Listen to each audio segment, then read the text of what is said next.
Welcome to Sacred Magic. Violet is on a quest to bring sacredness back into our everyday experiences. Anyone can have an extraordinary life when they are able to tap into their sacred magic within.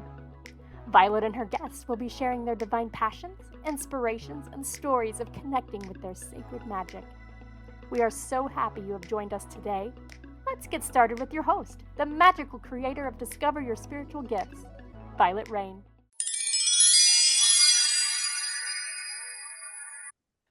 Hi, everyone. Welcome to Sacred Magic Podcast. I'm your host, Vialet B Rayne. My guest today is Jillian Rothschild-Scholar. I hope I pronounced that right. Yes. Is the founder of Feng Shui In Motion and a Master of Feng Shui with over 15 years of experience. A red ribbon professional with the International Feng Shui Guild since 2010, and she helps ambitious individuals find clarity and confidence through the classical Chinese divination systems. So I'm excited to talk to Jillian because in the 7 years of podcasting, I've never had anyone on the show that specializes in this area. So we've been excitedly chatting before the show. So I'm excited to get into this. What drew you in originally to be really interested in Chinese divination, Feng Shui, and all that is? Thank you so much for this question and for having me today. I'm so thrilled to be able to share this. The truth is that in my 20s, I went through like a self-help period and I was living in Ohio and then I moved to Los Angeles and I was in a corporate environment for the first time and I felt like I needed to explain who I was to people. You know, when you get into a new job, people are like, tell me about yourself. And I didn't know how to explain who I was. And so I'm in Barnes and Noble eating, like literally like eating any book I can get my hands on to try to understand myself better. And I've been to the Chinese restaurant before. Like you sit down with a placemat and you're like, oh, you were born in the year of the monkey. And it gives you a little blurb on the restaurant placemat. And then you kind of read it and you're like, that doesn't really sound like me. That's not all of me, right? I'm not a monkey, but in any case, you get the point. And so I'm reading these books and I'm like, oh, this makes more sense. And oh, that's really interesting. And I just started sort of falling into the quote Chinese astrology books that helped me understand myself a little bit better, which led me toward a path on feng shui. And it just sort of felt like a calling at that point. So it was all about me trying to understand myself better and how to explain who I am to other people. And here we are. Well, and I love that because I feel like lots of people are awakening, trying to find themselves, trying to figure out who they are. Yeah. And they're having various experiences, some similar to ours, some a little different. And I think these questions kind of help people to know that they're not alone out there Yeah. searching, right, for who Yeah. you are and what that Yeah. looks like. And so I just think that's so valuable. So, the fire horse has been a big conversation in my center this year. Oh. I've never really leaned in a lot to Chinese divination systems or the year till this year, which it's been very interesting because I've really felt the fire horse this year in my life. Now I am the ox and I'm Capricorn, so my daughter always laughs because I am determined and push and very earth driven type of thing. So I see some of that. But in here it says, how does the year of a horse affect certain directions in our homes and offices? What should be aware of in the placement within our homes and offices that can help support us in this year of fire and the horse? That's a great question.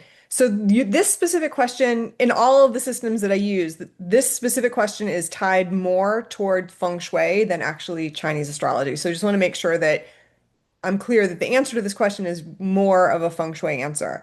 So one of the systems that is very common in feng shui to use is the system called eight mansions. And on my website, in the free stuff section, there's a whole eight mansions toolkit. And that helps us understand are quote lucky and quote unlucky directions. Nothing is forever lucky or unlucky, but this helps give us a sort of a nice basis. Along with that system, there's another system called flying stars. And this system basically says that every year, month, day, and hour, energy moves, and it moves in a very distinct and predictable pattern. So we can see in advance where the energy is moving and how it's going to behave. And it happens to be that in the year of the horse, the most negative energy is in the south, which is where on the Chinese clock the horse resides, and it's at the 12 o'clock position. So it's high noon, directly south, and it's a very misbehaving energy. So it's sometimes called the misfortune star, star meaning energy. We could use that interchangeably. And this is sort of like all of the negative connotations that you would have about your mother-in-law coming to visit you that annoy you to no end and just start to destroy everything. So it's how long is this negative energy going to be there? And how much do I have to put up with? And how is it going to behave? And what do I need to do to appease this energy? So this is very negative energy. It's misfortune type energy. You want to know where it is, and we know it's in the south this year. And the way it behaves is it acts out in terms of financial issues, it acts out in terms of relationship issues, health issues. These are largely the three things that happen. So you could end up with a financial crisis or a relationship challenge or a significant health issue or all of the above because it's a misfortune star. So in the south this year, where this energy is visiting, and it's only for 1 year in this specific location, we want to give the energy something else to focus on other than ourselves and our homes because we don't want it to attack us. We want it to go towards something else. And the energy itself is an earth-based energy. So in all of Chinese metaphysics, there are 5 elements: water, wood, fire, earth, and metal. And they have a very specific relationship on how they work together or don't. And it happens to be that the earth element is attracted to its child element, which is metal element, because earth produces metal element. And so but this is like a very long answer to like a short Oh, it's question. It goes, beautiful. there's like layers and layers. So the trick is to install what's called a salt cure. A salt cure is any kind of container. You could use like just a bucket, or you could use any type of watertight container where you put a large quantity of salt, you put 6 metal coins. Here in the United States, I use 5 pennies and a dime, and then you top it off with water. That's it. That's a salt cure. And you put it in the south sector of your home and let it do its thing and let that earth star be attracted to the salt cure. And you'll see it start to like crust and look funky. And that just means that it's doing its job. I love that. I love that. A ritual, a practice, Yeah. and knowledge all in one. And it's not that hard and it's very cost effective. I mean, in my world in Feng Shui, your home should not look like a Chinese antique store, but you do need to do things to appease negative energy. And if you are already in this year experiencing turmoil, up things that are sort of lifting you in ways that are uncomfortable, you're being challenged, you're being hurt, you're being damaged in some way. It could very well be that this misfortune star is very active in your home and you want to tamp it down and you want to try to quiet it down a little bit. I love that. I love that. What are some simple adjustments that anyone can make to harmonize with the fire horse energy, even in our lives? Because I feel like this year I just can't keep up. I don't know Yeah. about everybody else, but I'm having a hard time keeping up. And I'm very organized and talented to be able to juggle 10 plates, Yeah, but no. 20 is very difficult to balance. And I Yeah. think it's the fire horse and all of the planetary pushes right now that are kind of shoving us. Yeah. So share with us, what can we do? Is there things that we can do to kind of adjust some of that energy? So the answer to this question is always it depends because it depends on a person's individual chart. Many of us are feeling like the energy is moving really fast. Like it's like a speed train and there's no stopping it. And so then you're just kind of sitting around like, well, let's just wait till it stops. Like, hang on for dear life. Some people feel that. Some people are having the time of their lives. There are some people who are like, this is fantastic. This is the best year of my life. And we all can look back on things like COVID and the pandemic where things felt really tight and heavy and hard, but for some people they did really, really well. So the answer is always it depends.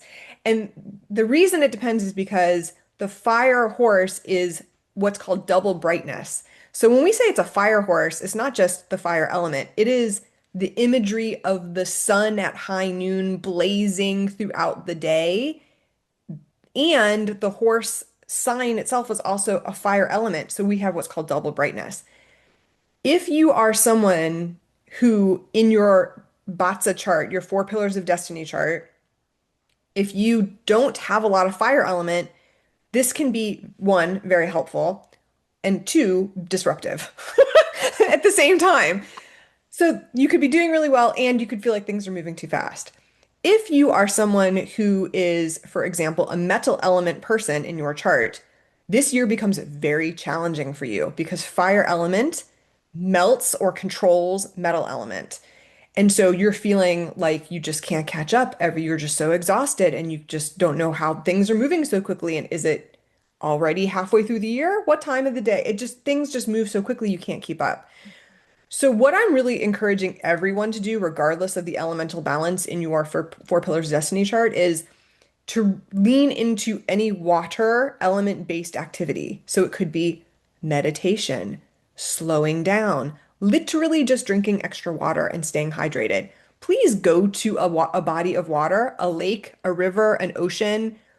Immersing yourself in physical water is also very helpful as well, because we really need to be proactive in balancing the fire element if it feels like it's too much. And it's true for a lot of people this year. I love that. I've been trying to get to go swimming all summer. And this week I get to go. So I'm so excited. It's taken me the whole Yeah. summer to the end to get there, but I'm And see how you craving do, right? water. And you're going to get in the water and you're going to be like, wow, I feel a little bit better. I have some clients that are very metal element people, and I'm like, you need to take a bath every night. I don't care what you, not a shower. You need to get in the bath and you need to like soak your skin in the water in a whole different way. And there are some clients that really just need to slow down through meditation, through not reacting in an emotional way, because a lot of what happens with this energy is it feels so out of control. And when we are uncomfortable, we slip into old behavioral patterns, which is very emotional. And so we need to tamp down those emotions a little bit too and get them under control. I love that. So, talk to me about this clash happening this year between the horse and the rat. Can you explain what that means and how it affects us? Yes. So now we're talking about more Chinese astrology perspective than feng shui. In Chinese metaphysics, when we think about the 12 animal signs of the quote zodiac, if you will, um, it's helpful to picture them like a clock face where every animal sits at a specific time. We know that the horse is high noon at 12 o'clock at the daytime, and the rat is the exact opposite at midnight. So it's literal when we say a clash, we're talking about two completely opposing forces that hit each other. And it happens to be that the horse is fire element and the rat is water element. So fire and water, just right there. We already know that that is going to be tumultuous. And they behave in really interesting ways because sometimes fire and water look really beautiful. Like if you are standing on the beach and you can see the sun and the water is shimmery and it looks really beautiful, that's a really gorgeous imagery of fire and water together. But there's also where fire is underneath the water and it creates a boiling and then the water turns into steam and it's very chaotic. There's also water putting out fire, right? So there's all these different relationships between water and fire. The That particular elemental clash is not so terrible. It's not always so awful. It doesn't indicate things like tragic issues like accidents or um, things like that can be really hard to deal with. We're talking about this kind of energy that creates change. When people talk about the clash all the time, and people are really afraid of clashes because people are afraid of change. But if you think about change as a good thing, then it's easier to navigate. And that's what I really encourage people to think about this clash. So, if you have anywhere in your four pillars of destiny chart a horse, and you are interacting with a rat person, that's a clash. If you are a rat person and anywhere in your four pillars of destiny chart you encounter this horse, it's going to create an effect. So the way to find out if you have any of these animal signs in your chart is there's a free calculator on my website, actually. So in my website, there's a whole free stuff section and there's a free BaZi, which is Four Pillars of Destiny calculator. And you can go in, it doesn't save your information, it's free. You can type in your information and you can get a Four Pillars of Destiny chart. So if you see that you've got a rat anywhere in your chart, you go, oh, it's the year of the horse, it's my clash year. It just means that something is likely to change. What changes is going to be dependent on the location of the rat in your chart. So I happen to know that the year 1972, people born after February 4th in 1972 are born in the year of the rat. So if that's you, you could find yourself in a year where things feel like they're really challenging for you. Maybe you're struggling with a relationship. Maybe you're struggling with a health issue. Maybe things just don't feel like they're working out for you. And when that's happening, it's important to start looking at your environment to see, is there something in my environment that I can shift to give myself some more support? That could be using the eight mansion system. It could be putting a salt cure in. It could be calling for extra help because you're kind of at the end of your rope. I get it. That's what we're here for. Oh, I love that. I love that. So much great information, Jillian. I'm just so excited we have you on the show. So, what aspect of the Chinese astrology or the fire horse year are the most excited to share with people right now? What is the good news of this year of having the fire horse? Well, one of the things that fire does very well is it burns away what is unnecessary. It can be quite devastating. There are fires burning throughout the world in different places. Climate change is happening. It's real. It's just the atmosphere is getting warmer. That's just scientific fact. So I think that when we understand that sometimes things need to burn away in order to regrow, that we can see this change is very beneficial. And then we start to realize that we don't actually have to die on the sword in order for change to happen. We can just let nature take its course and it's going to be okay. I really do think everything's going to be okay. I love This is that. not the year that I'm telling everyone to freak out. This isn't it. Well, I think this has been a really good year, and I don't know what my four pillars are, but even in my center and community, I've seen it move people into better places in Yep. their lives. And Yep. some people, I think when you resist change and you dig your heels in and you're determined not to have change in your life, Right. there's something about that resistance that makes it hard, right? Hmm. And surrender, people are not really good at just let go and surrender. Just lean into the change. Allow it to flow through. Be very aware of what's going on, but don't get so emotionally attached. Just kind of lean in and let, because I feel like we're being so supported if Hmm. we'll just allow ourselves to surrender. I totally hear that. I think that you make a really good point about our emotions get really kicked up because we're afraid, we resist it, and all those things. And this is why, in a year with so much fire element, it's really good to take a step back, set some boundaries for yourself, take a breath, do a little meditation, ground yourself, literally take your shoes off, put your feet on the ground. I think that the more that we can spend time in nature when we are dealing with change, it supports us in a really beautiful way. It really does. And I love that. So, do you have a little peek in what next year is going to be? Just give us kind of a little bit of a perspective. And we're going to have her back to share with us in January what the new year is. But I'd love to have a peek of what's coming, just a little bit. So what's coming? So this is the year of the fire horse, and the fire horse, the imagery of the fire horse, as I mentioned before, is the sun. So it's brilliant, it's bright, shining in the sky. The next year is the year of the goat, sometimes called the year of the sheep, but in my practice, it's the goat. And the element that goes with it is also fire, but instead of sunshine fire, it's like a candle flame fire. So instead of things pushing through and feel like a blaze of like a bonfire or a blaze, it's going to feel a lot more like hope. It's going to feel a lot more like um, all of the things that a candle flame brings us. It brings us hope. It brings us inspiration. It brings us motivation. It brings us a dependency on resources. So something that's going to be happening next year is we're going to be really aware of where our resources are or are not, and that's going to be in the forefront. Um, so you will hear it called the crimson goat.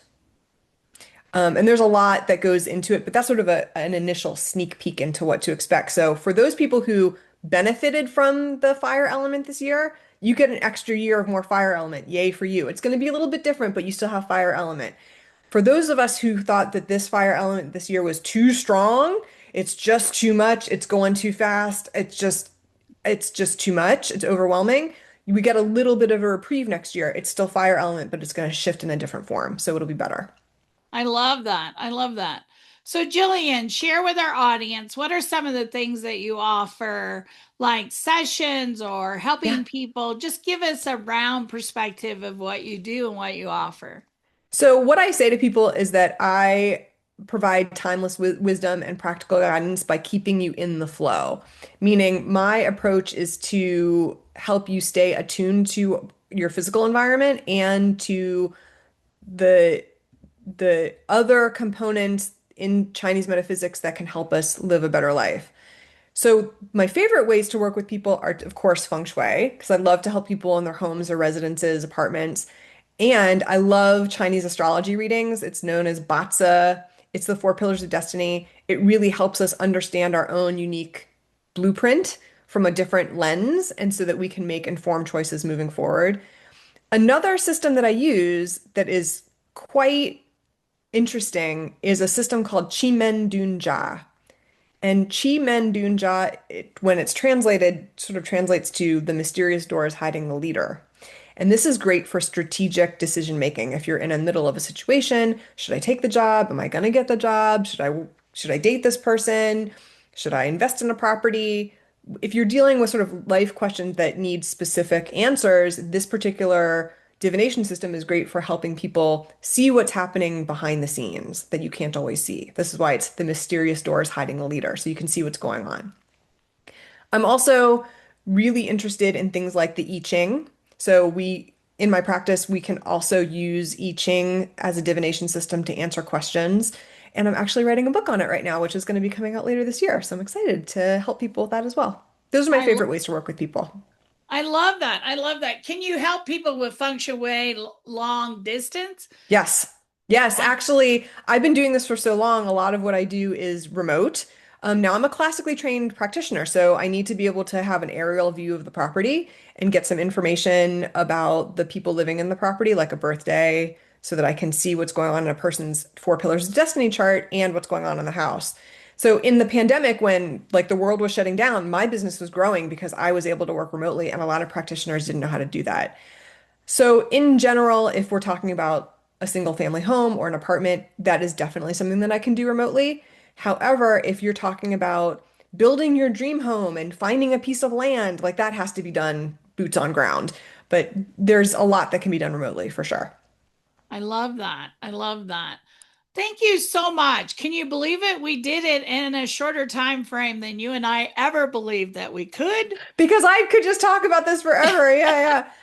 There's so many facets to Chinese metaphysics, and there are so many different perspectives in things like feng shui. Um, Being a classically trained practitioner means that I get to rely on these ancient divination systems that have worked for centuries. If it's good enough for the emperors, it's good enough for you and me. And that's how I take a look at it. I love it. I love it. It was fascinating. Such valuable, information. So thanks for taking the time today It's a pleasure. to chat with us. And those of you watching, please like, comment, ask your questions on whatever platform you're watching or listening to. We would love to get your feedback. I wish you a sacred and magical week, and I thank Jillian for sharing her sacred magic with us today. And I hope to see you on a future episode. So make it magical and make it sacred. Thank you for joining us. To find out more about Vialet, head over to discoveryourspiritualgifts.com. You can also send a personal message to Vialet through email, violet@discoveryourspiritualgifts.com. If you love the show, subscribe to our podcast on Apple Podcasts, Google Podcasts, or Spotify. Until next time, remember, we are meant to have abundant and joyful lives. We hope to see you soon at Discover Your Spiritual Gifts.